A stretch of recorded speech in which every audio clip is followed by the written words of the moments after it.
Hi, everybody, and welcome to The Love That Loves You Back, a podcast between myself, Valerie and my dear friend Jonathan Fremantle. I'm an artistic miscreant, otherwise known as a self-described third-generation art professional who's currently raising a fourth-generation art professional, born in the depths of the Pale of Settlement in the former Soviet Union, partly raised in Australia, by a quirk of fate relocated to Zimbabwe, where I'm the co-founder of First Floor Gallery Harare, trying to figure out life, education, art, predominantly love of art. Jonathan Fremantle. I grew up in Cape Town, studied in London. I did a long apprenticeship in fine art in the old sense and have been making art in one way or another ever since then. I live in Edinburgh now, but I also lived for a while in Johannesburg where I had Hazard Gallery. And that was the context that I met Valerie. Just loved the conversation we had immediately about painting and how painting is everything. That conversation's been a constant source of joy and sustenance over the years. So it does make sense that we share the conversation and look forward to where this goes. We always come back to art because it is the love that loves us back. Hi, everybody. If you want to like and follow and subscribe, those are the options for you, especially after this one. So I think this episode comes in an oblique way on the back of our two episodes, the one we did about AI and the one we did about art criticism. And it neatly merges both of this into a nasty little knot. So last week, I was kind of brought into contact or was made aware of the fact that there are at least 7 or 8 ChatGPT and other generated so-called AI art critics that are standing by ready to give you feedback on your artwork. And it was quite mortifying and hilarious at the same time, because as we previously discussed, both art and art criticism are human activities. And if you can't give art criticism without loving an artwork, you certainly can't be a machine doing it. So what is the bastard actually delivering? Right? I wanted to challenge it, because somebody who sent me this nonsense, and it is nonsense, everybody. You can do whatever you want. It's just profound. I wanted to challenge it by sending it actual meaningful artworks. And sure as the sun rises in the east, the machine failed at the very first challenge, and I sent it a Philip Gaston painting, and I think it's a ChatGPT version. What I find delightful is that it gives out of 10 criticisms, and it gave Philip Gaston a 6.5 out of 10. Now, this is like extraordinary because there is no serious painter or artist of any repute who doesn't have 10 out of 10 for composition every single time, including this particular work.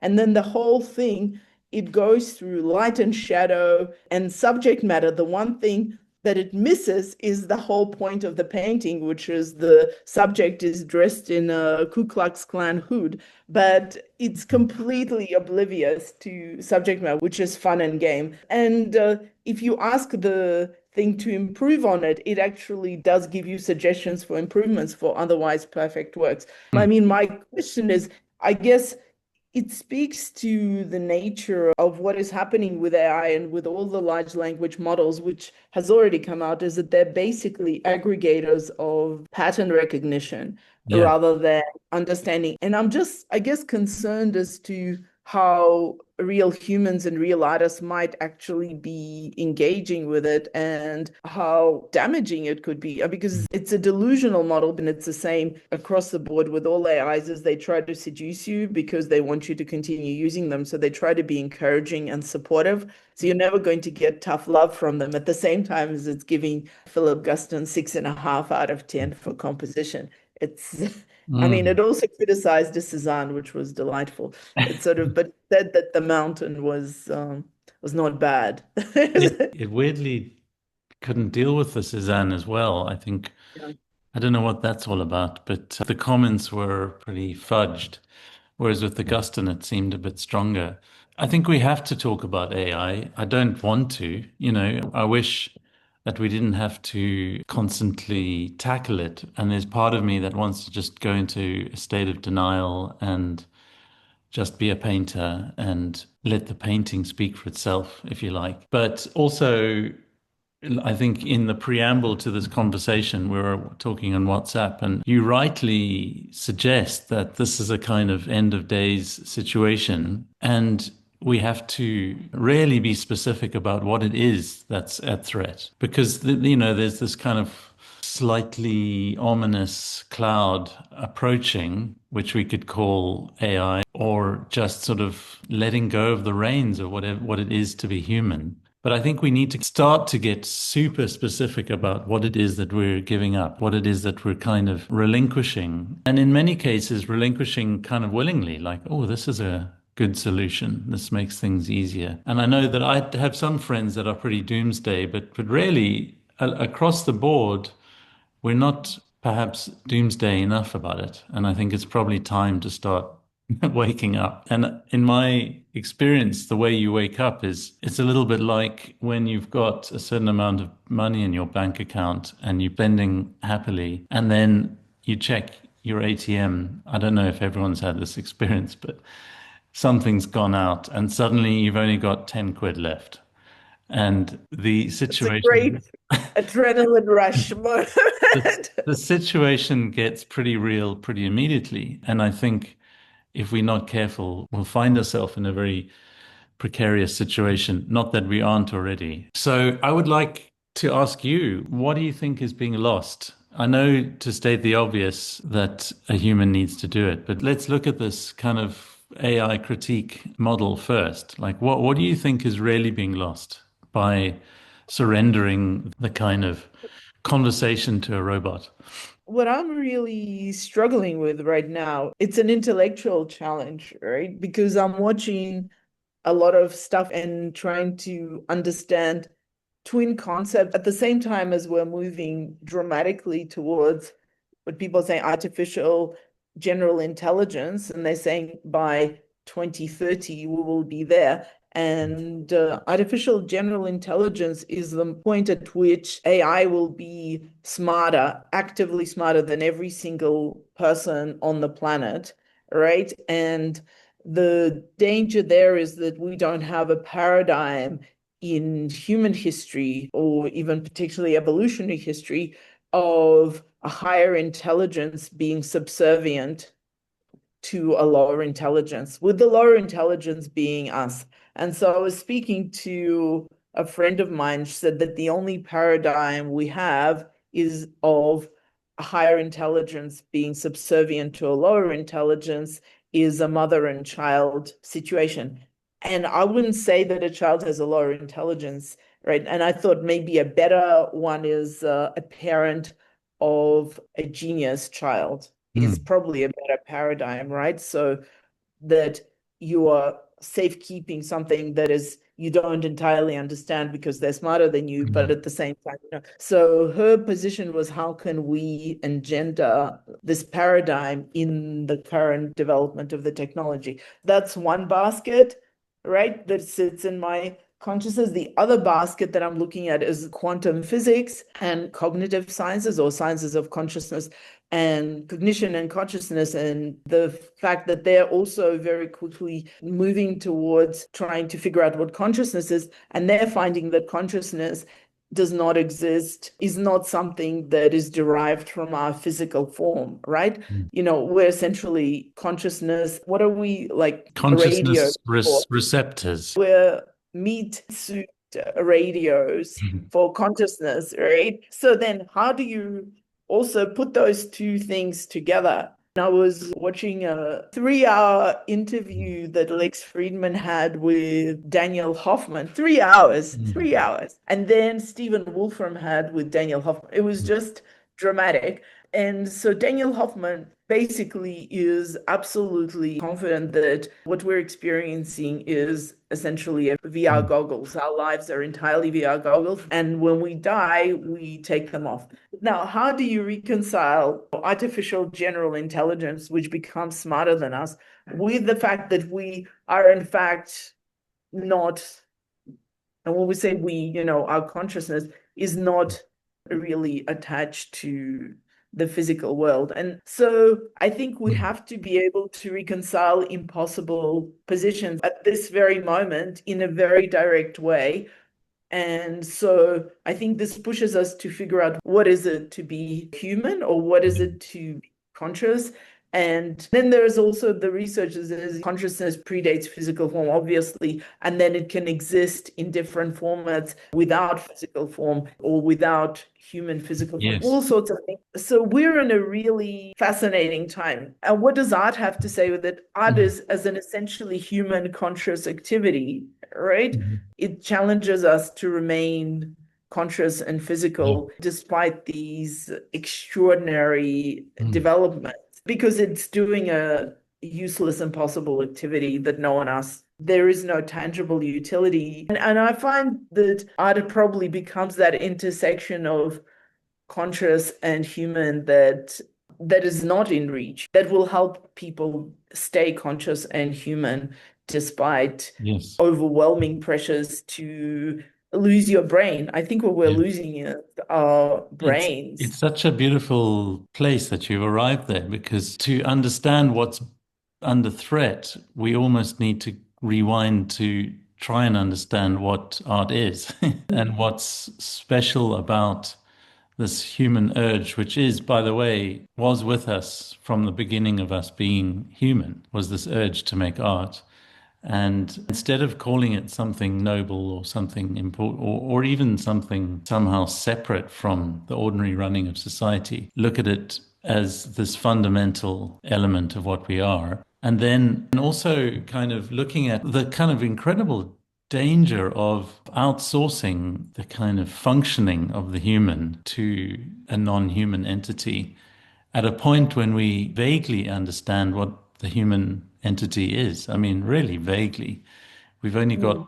a fraction of some understanding. Perhaps we're closer than we've ever been to getting something of a fundamental understanding, and quantum physics is helping us get there. It's a strange intersection of a species that doesn't really know what it is, why it is, what it's for, making a very precise kind of model of itself to do a very precise and powerful thing.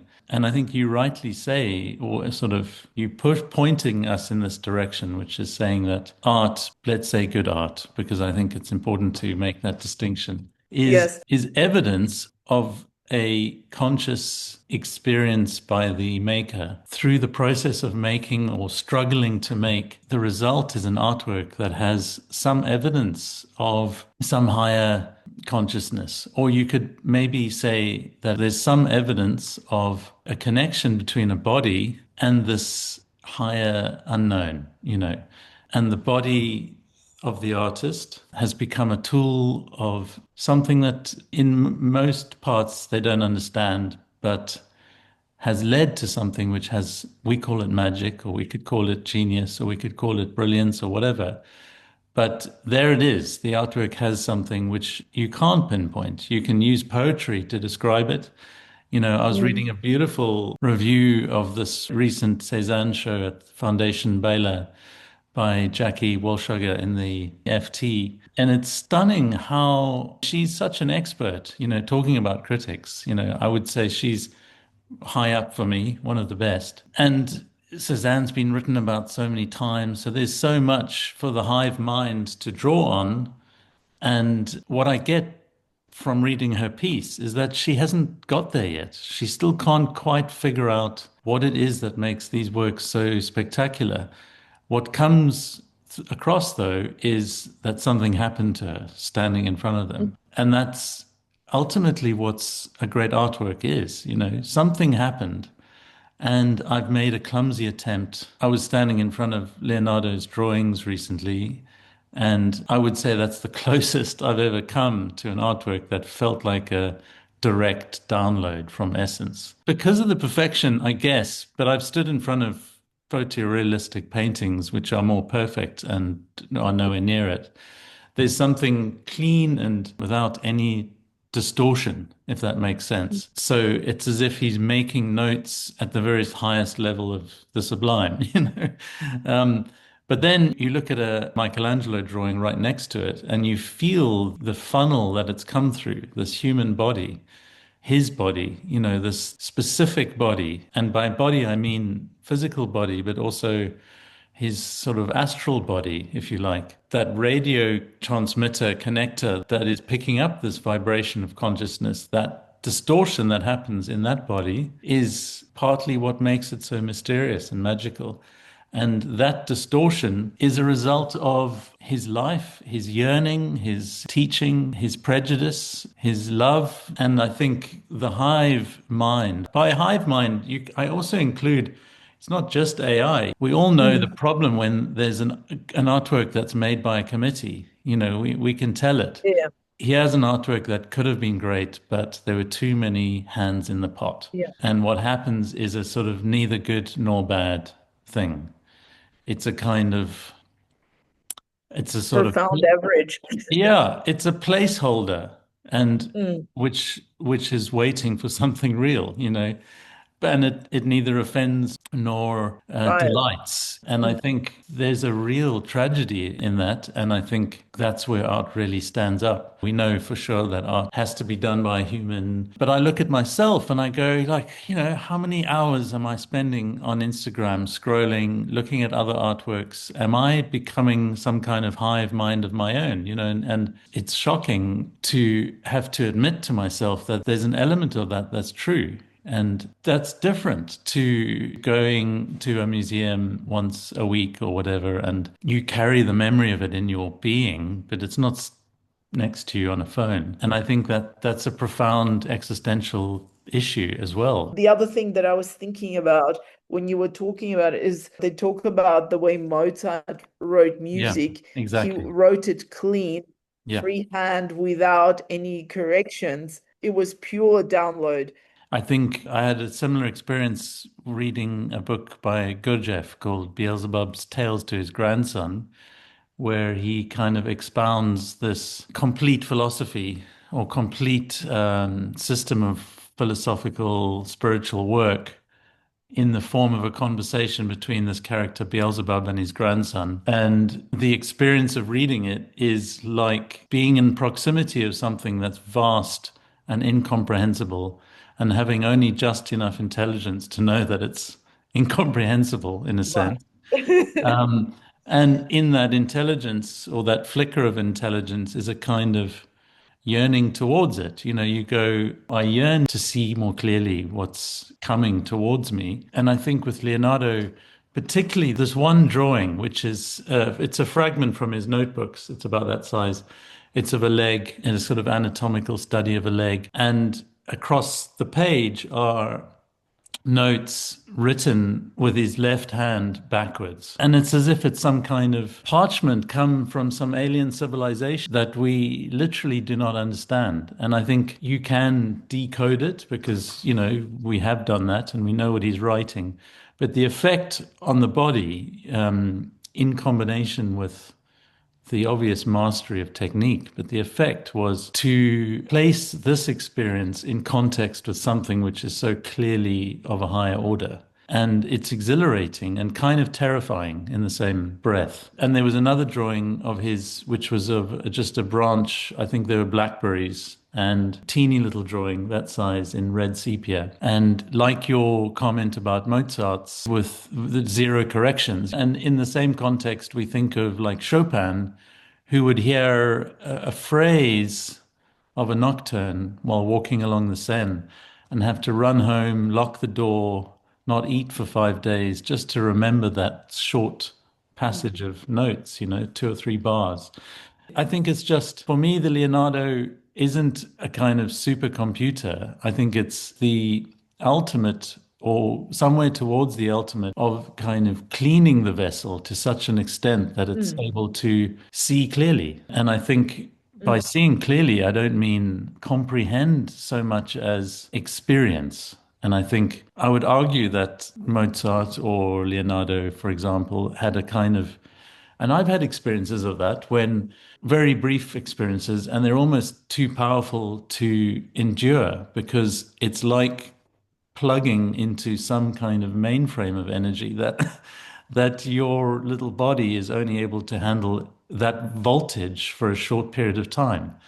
And then some trip switch kicks in and you're back to your own ordinary experience. And yet the perfume of that, the kind of, and I think everyone who's lived, I would say everyone, but I would say everyone who's lived a life which is in some way includes seeking, will have stumbled across these experiences of heightened illumination, or you could call it magic, or whatever, something big. My son has fallen in love for the first time, and we were talking about it before, and Max is experiencing this new thing, and it's clearly beautiful and bigger than him, and it's pushing him in ways that his being or body didn't, know was possible. So I think maybe that's what I meant with Leonardo, that with Michelangelo, you still feel that body struggling. And in a way, that's what gives it such romance and such love, because you feel his struggle,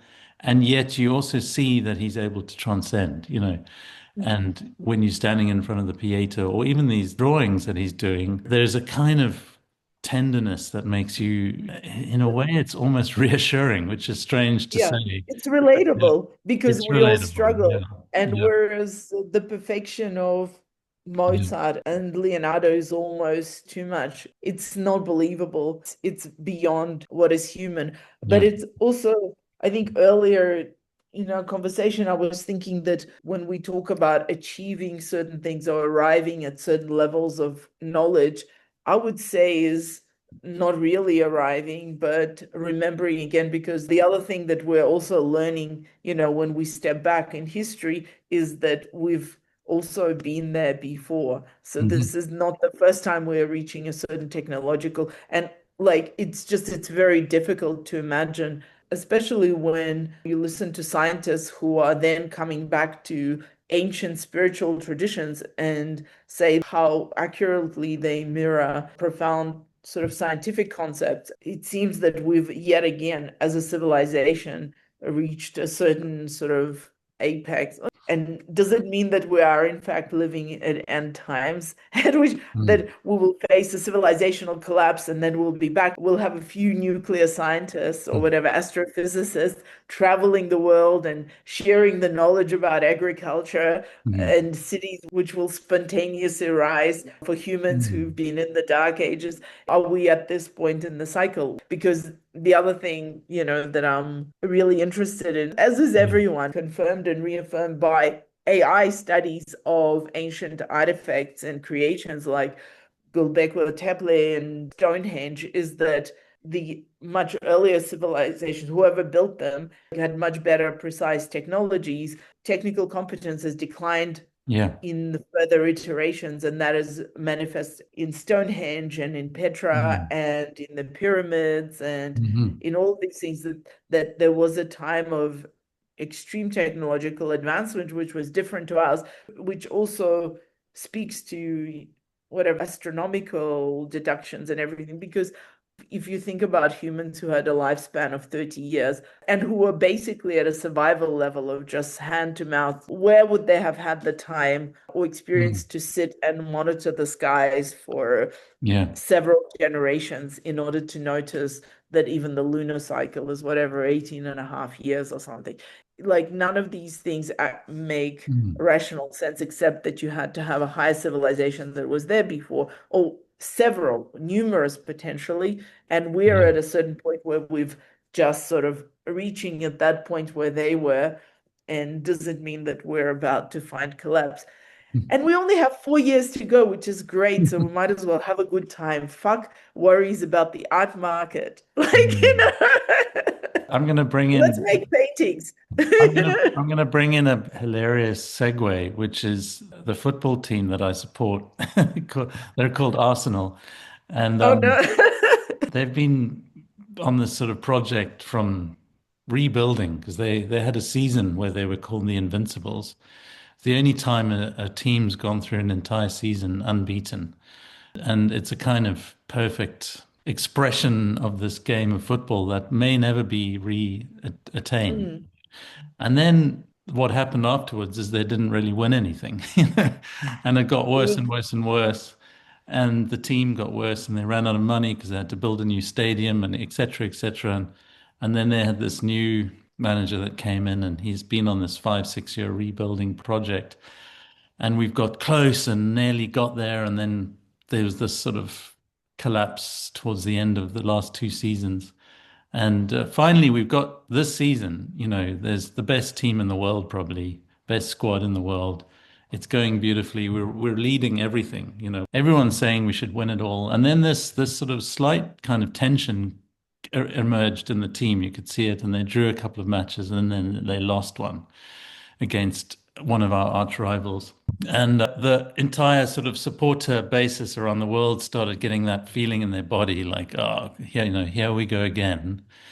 They're going to bottle it. And the manager came out with this really beautiful statement. It's maybe the only time that I take a manager's post-match interview as a kind of central philosophical direction, but I am with this one because he went into the changing room and he said, I asked myself, how do I feel in my body? And then how do we feel in our body? And how do we want to feel? How do we want to go forward? And he said that the collective understanding or the direction is that we're going to play with joy and with courage and with an inner determination that we're going to win.